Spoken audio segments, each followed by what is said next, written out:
નમો બુદ્ધાય જય ભીમ. કેટલી 7 મિનિટ મોડો હું ને ચાલુ ગાડીએ રસ્તામાં ઊભો રહી ગયો છું, કેમ કે આપણે 6 વાગે હિસાબ દેવાની વાત હતી. બરાબર. હિસાબ દેતા પહેલા એક નાની અમથી વિગત હડમતિયા હું જે 17 દિવસ રહ્યો એમાં જે થયું છે એની આપી દઉં. અહીંથી અમરેલીથી હડમતિયા હું ગયો એટલે ત્યાં જે દર વર્ષે મેળાનું આયોજન રાહુલ ચાવડા કરતો હતા એને અગાઉ પૂછી લીધું હતું આપણે ટેલિફોનિક માધ્યમથી, અને એણે આપણને ના પાડી હતી. પછી ત્યાં ગયા, રૂબરૂ એની મુલાકાત લીધી ત્યારે એણે ના પાડી હતી. પછી ત્યાંના જે આપા છે દેહા આપા, એને આપણે વાત કરી અને એણે આપણને કીધું કે ભાઈ અમને વાંધો નથી. પછી આપણે જાહેરાત કરી કે હવે મેળાનું આયોજન આપણા હાથમાં આપણે લેશું. અને ત્યાર પછી પાછો હું ત્યાં આયોજન માટે ગયો. એટલે પછી ત્યાંના જે પેતરા થયા કે ગામના બીજા છોકરાઓ કરે છે ને ફલાણો કરે ને ઢીકડો કરે ને, મેં રેકોર્ડિંગ મૂક્યા હતા જે લોકોને આ મેળાથી વાંધો હતો, હું કરતો હતો એનાથી. એ બધું ધીમે ધીમે ધીમે ધીમે કરતા ઘણું બધું ઉગ્રે થઈ ગયું હતું અને મારામારી સુધી પહોંચી ગયું હતું. પણ ત્યારબાદ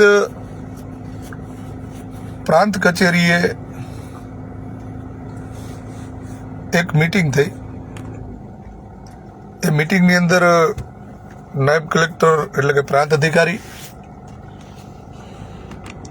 ડીવાયએસપી સાહેબ, ટંકારાના મામલતદાર સાહેબ અને ટંકારાના પીઆઈ, આ બધાની સાથે ત્યાંના લોકલ આગેવાનો, રાજકોટના આગેવાનો, મોરબીના આગેવાનો બધા ભેગા થયા અને મેળાનું આયોજન માટે એક સમિતિ બનાવી એવી ચર્ચાઓ થઈ. પણ જ્યારે આ ચર્ચાઓની વાત થઈ રહી હતી ને ત્યારે ત્યાં બેઠેલા બે આગેવાનોએ એવું કીધું હતું, હું અત્યારે હાલ નામ નહીં આપું કેમ કે જરૂર પડશે ત્યારે આપી દેવું. એ બંને આગેવાનો એવું કીધું કે અમે 1-1 લાખ રૂપિયા આપીએ છીએ, વસંતભાઈ તમે 1 લાખ રૂપિયા આપો, આપણે મેળામાં સ્ટોલના કોઈના પૈસા લેવાના થતા નથી. એટલે મેં ત્યાં પ્રાંત અધિકારીની હાજરીમાં જ એવું કીધું હતું કે ભાઈ હું 1 લાખ રૂપિયા આપી શકું ને એવી મારી પરિસ્થિતિ નથી, અને જો તમને બધાને 1-1 લાખ રૂપિયા દેવાની ઈચ્છા અત્યારે થઈ જ છે તો હું મેળો કરવા આવ્યો એ પહેલાં કેમ કોઈની ઈચ્છા નહોતી થઈ, અને એ પહેલાં આ હડમતિયાના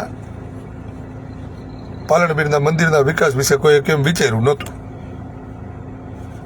અને ત્યારબાદ બીજા દિવસે એક સમિતિની રચના થઈ. પછી એ સમિતિમાં સ્ટોલનું બુકિંગ કરાવવું, સ્ટોલના જગ્યાની માપણી કરીને સ્ટોલ પાડવા, સ્ટોલનો ભાવ શું રાખવો, સ્ટોલના પૈસા કોણ ઉઘરાવશે, આ બધી જ ચર્ચાઓ થઈ હતી કે ભાઈ આપણે બધા ભેગા મળી અને આ કરીએ. પણ ત્યારબાદ મેં મેળાના જે છેલ્લા દિવસે ત્યાંના એટલે કે આપા લોકોએ અમારું જે સન્માન કર્યું ને એમાં મેં કીધું હતું કે જ્યારે આ સમિતિ બની ત્યાર પછી મેં કોઈ પ્રકારનું કાંઈ કર્યું જ નથી, જે કર્યું છે બધું સમિતિએ કર્યું છે. એટલે વાત તો મારી યારે બધી થઈ હતી, પણ સમિતિના અમુક લોકો આમ મોઢામાં અડીને રખડતા હતા ને અમુક આમ મોઢામાં અડીને રખડતા હતા. એટલે કોણે કોને સ્ટોલ પાડવાનું કામ આપ્યું એ મને નથી ખબર, કોણે સ્ટોલના પૈસા નક્કી કર્યા એ મને નથી ખબર,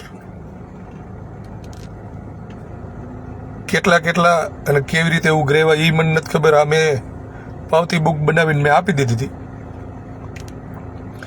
એટલે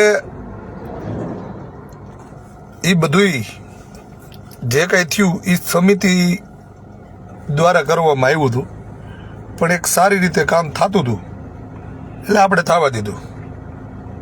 પણ સમિતિ પાસેથી હિસાબ લઈ અને સમાજની વચ્ચે હિસાબ આપણે મૂકવો પડે, કેમ કે હું મોટીમાં થઈને ત્યાં ગયો હતો એટલે લોકો મને પૂછે ક્યાં પૈસા અને શું થયું. તો હવે હું તમને એ હિસાબ આપું તો પહોંચ બુક મુજબ સ્ટોલની આવક 2,32,700 અને નાના વેપારી તેમજ પાથરણાની આવક 46,600 થઈ. એમાંથી માઇનસ રોડની બંને સાઈડ ભરતી કામ માટે ચેતનભાઈ જેસીબી હડમતિયા એને 57,150 રૂપિયા આપવામાં આવ્યા. પછી કાર્યાલય ગેટ વગેરે વોટરપ્રૂફ મંડપ સર્વિસ ઓમ મંડપ નિલેશભાઈ ટંકારા એને 54,000 રૂપિયા આપવામાં આવ્યા. લાઇટ વ્યવસ્થા રોશની લાઇટ ટંકારા, આ બધી લાઇટની વ્યવસ્થા સારી થઈ હતી ને એના લીધે ગંદકીઓ નથી થઈ, એના 48,000 રૂપિયા આપવામાં આવ્યા છે.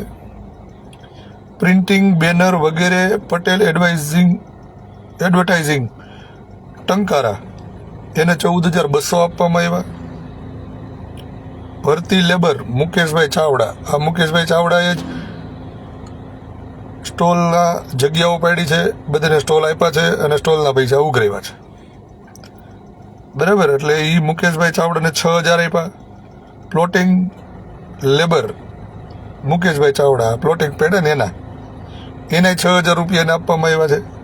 સ્વયંસેવકો ચા પાણી નાસ્તાનું સ્ટોલ એના 5,000 રૂપિયા. સફાઈ કામ રમેશભાઈ અને દલપતભાઈ ટંકારા એને 11,000 રૂપિયા આપવામાં આવ્યા. પાર્કિંગ વ્યવસ્થા હિતેશભાઈ ગ્રુપ ખોડા પીપર એને 4500 રૂપિયા આપવામાં આવ્યા. અને બજરંગ મંડપ service Sureshbhai Tankara special police મંડપ જેને 15,000.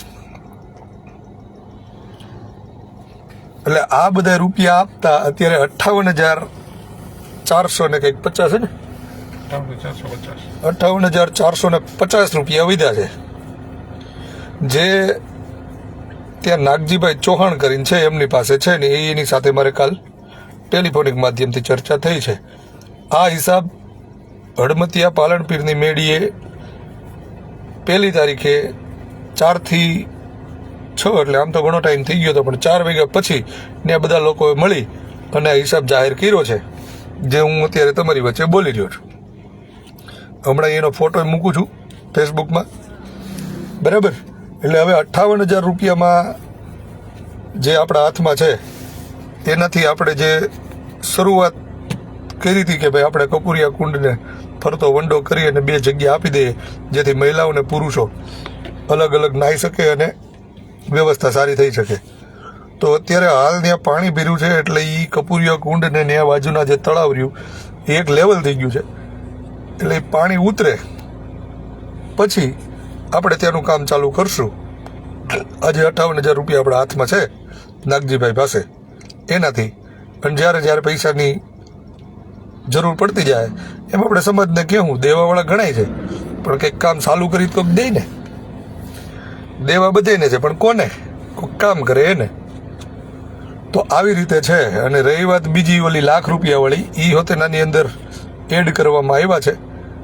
એટલે એ જેને ₹1,00,000 દેવાની ઈચ્છા હોય ને એ પોતાની રીતે પોતપોતાના ₹1,00,000 લઈને પાલન દાદાની મેળીએ એને જ્યાં યોગ્ય લાગે ત્યાં કોન્ટ્રાક્ટર બોલાવી અને એને સારું લાગે એ કામ કરાવી શકે છે. આપણે એને કોઈ નથી કહેતા કે કપૂરિયા કુંડમાં વાપરવા માટે દો.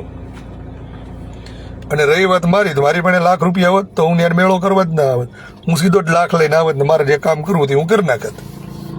બરાબર, એટલે આટલું કહેવા માટે જ આજ મારે આવવું પડ્યું હતું, કેમ કે સમાજે જે સાથ અને સહકાર આપ્યો હતો 10 તારીખે મેં જે મેળા માટે આયોજન માટે બોલાવ્યા હતા ત્યારે પણ બહોળી સંખ્યામાં જે સમાજ આવ્યો હતો તે માત્ર એટલા માટે આવ્યો હતો કે હું ત્યાં ગયો હતો ને લોકોને એવું થયું હતું કે હવે અહીંયા કંઈક થાય તો આપણે હજી કરવાનું જ છે. આવતા મેળામાં હું આવી, બરાબર, કંઈક પાછું નવું કામ લઈને ટૂંકમાં હર વર્ષે ત્યાંથી આવતા પૈસાથી સમાજના એ લોકો જે આવે છે એને સુવિધા મળે એવી સુવિધા સાથે ત્યાં એક સારી જગ્યાનું નિર્માણ થાય એટલા માટે આપણે દર વર્ષે આવશું. હાલ આ સમિતિની અહીંયા પૂરી કરવામાં આવી છે અને પૈસા નાગજીભાઈ ચૌહાણ પાસે છે. એ જ્યારે 2 મહિના પછી પાણી મેં કીધું એમ ઉતરે ત્યારે હું હળમતી આવી અને લાઈવ સમાજને દેખાડીશ કે ભાઈ જો હવે આ પાણી ઉતરી ગયું છે ને આપણે નાગજીભાઈને કહીએ કે ભાઈ 2-4 કોન્ટ્રાક્ટરોને બોલાવો જે સસ્તા પડતા હોય એને આપણે કામ આપીએ અને બાકીનું જે વધઘટ થાય કે હું સમાજને દે. કાલે ઘણી બધી ચર્ચાઓ ત્યાં થઈ, હું પણ ત્યાં પહોંચી નહોતો શીખો, પણ જે કંઈ થયું છે એ શાંતિથી અને સારું થયું છે. જેને જેને એ જગ્યાનો વિકાસ કરવાની ઈચ્છા પર્સનલી છે, ઘણા બધા એને પોતાની પણ પર્સનલી ઈચ્છાઓ વ્યક્ત કરી હતી, તો એને પણ કહેવાનું કે બહુ સારી વાત છે કે તમને આ જગ્યાને ડેવલપ કરવા માટેની જે ઈચ્છા થઈ છે ને તમે વાત કરી છે તો કરો. ને બીજું કોઈ તો આવતું નથી, આપણા જ આવે છે અને આપણા માટે આપણે આ કરવું જોઈએ. એટલે આ મારો હિસાબ હતો. આ હું સમાજ માટે થઈને ત્યાં જે 17 દિવસ રોકાણો હતો અને જે કાંઈ થયું છે એ મેં તમારી પાસે વાસ્તવિકતા મૂકી દીધી છે. અત્યારે હમણાં જે હિસાબ છે એ હિસાબનો ફોટો એમાં મૂકું છું. એમાં જે લાખ રૂપિયા અમારે લખી નાખ્યા છે, એટલે જેને 2 લાખ રૂપિયા એ 2 ભાઈના લખ્યા છે એ જ્યાં વાપરવો હોય ત્યાં આપણે એને છૂટ આપીએ છીએ. મારી પાસે નથી અને મારી પાસે કંઈક આવશે તો હું આપીશ, બરાબર? કેમ કે મારે ભૂંગળા તો હાલતા નથી અને અમારા ઓલા ભાઈ કે એમ મારી પાસે કંઈ ઓલું નથી. એટલે ઠીક છે. તો જો આ જે કાંઈ હતું એ અત્યારે સમાજની વચ્ચે મૂકી દીધું છે. કોઈને એવું હોય કે વસન્યા ગયો તો રૂપિયા લેવા ગયો તો રૂપિયા ખાવા ગયો તો બાપા હું ખાવાય નહોતો ગયો ને લેવાય નહોતો ગયો. આટલા દિવસ ત્યાં રહ્યો, 2-5 વાર ધક્કા ખાધા, એ બધું મને મુબારક. એટલે હવે કોઈ મહેરબાની કરીને આ વિશે કાંઈ વાંધો હોય તો મને પર્સનલી ફોન કરીને પૂછજો. હું તમ તારે પર્સનલી તમારામાં એ જે ત્યાંથી હિસાબ જાહેર થયો છે એનો ફોટો નાખી દઈશ, બરાબર? જો આ નાગજીભાઈ ચૌહાણ આવી ગયા છે અને એવું કહે છે કે 58,000 રૂપિયા મારી પાસે જમા છે, હજુ ઘણા દાતાઓ આવી રહ્યા છે, સરકારી યોજનાઓનો પણ લાભ મળી શકે એમ છે, બરાબર? નાગજીભાઈ આમાં આવીને સાક્ષી પુરાવી દીધી કે ભાઈ 58,000 એની પાસે છે. તો હવે આ થોડુંક પતે બધું અને મેં કીધું એમ પાણી ઉતરે પછી અમે ત્યાંથી જ નાગજીભાઈને જે કાંઈ મિત્રો બધા છીએ એક વિડીયો બનાવશું, લાઈવ કરશું ને કહેશું કે ભાઈ જો મેં કામ ચાલુ કરી દીધું છે. એટલે હવે કોઈ બાપા ખોટી બળતરા એવું ન કરવી, અને થતી હોય તો ટાઢું પાણી પી લેવું. આટલા રૂપિયા હતા અને એ મારી પાસે નથી, હું ત્યાં રૂપિયા લેવા ગયો નહોતો. જય ભીમ.